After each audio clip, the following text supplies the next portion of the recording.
Yini diphtheria? Oh, idiptheria isifo esiyingozi kakhulu. Sihlasela kakhulu ipipe lomoya kusukela ekhaleni kuye emphinjeni. Okay. La ngaphezulu.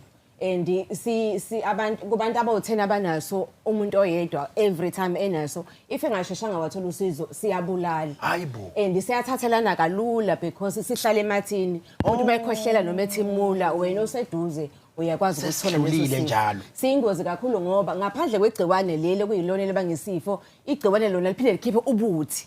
Ubuthi ibona ke lobo benza ukuthi umuntu agule kakhulu, asithole eshisa kakhulu, umphimbo ubhlungu, ube namandlala, ungakwazi ukuphefumula kahle, and then mabese bekuhlola udokotela kuthiwa ukuthi unongwengwezi okhona la ngaphansi igcine selekuvimba ukuphefumula.